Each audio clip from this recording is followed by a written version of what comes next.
You encounter a bizarre new word on a Tuesday, and by Thursday, it appears in a news article, a podcast, and a casual conversation.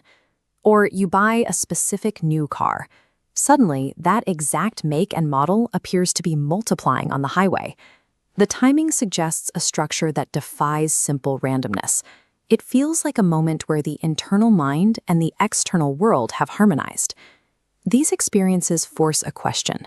Are we observing a hidden cosmic code, or is our brain just running a relentless biological survival program?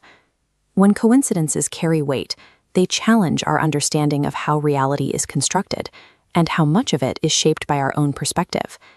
In the mid-20th century, researchers began treating these eerie overlaps as a subject of serious scientific and psychological study. The psychiatrist Carl Jung argued that these moments possess deep psychological significance, providing evidence for a governing dynamic underlying human experience. Jung found an unlikely ally in the quantum physicist Wolfgang Pauli. Together, they attempted to bridge the gap between the behavior of subatomic particles and analytical psychology. They proposed the concept of synchronicity, a principle where events are linked through shared meaning rather than physical cause and effect. This was rooted in dual-aspect monism, a theory treating psyche and matter as complementary manifestations of a single, deeper reality. Under this metaphysical framework, a meaningful coincidence represents the universe actively engaging with human consciousness. Jung and Pauli envisioned a responsive cosmos that uses these meaningful correspondences to communicate with the observer. There is a more grounded perspective.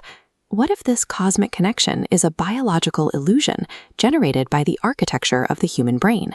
Cognitive science identifies this as the frequency illusion, a byproduct of our evolved drive to find patterns in noise.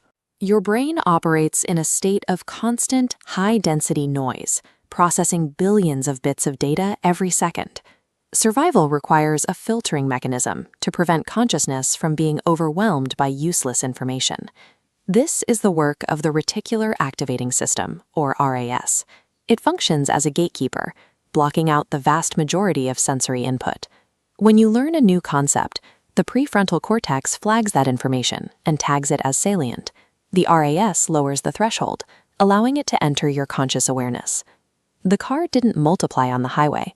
Instead, your brain simply stopped filtering it out, making the object suddenly visible in a landscape it previously occupied in secret. From this perspective, the sense of a message is a byproduct of an advanced pattern-matching machine, extracting order from chaos. These views seem to collide, a cold biological filter versus a universe rich with symbolic meaning. Neuroscience mats the brain's tendency to project patterns onto randomness, yet the meaning we derive from those patterns governs how we actually navigate the world. Whether we are witnessing a cosmic sign or a sensory filtering shift, the experience requires the active, observing presence of human awareness to exist.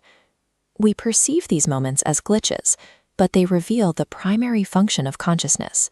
By selecting which signals to ignore and which to highlight, our minds assemble the coherent, structured reality we inhabit.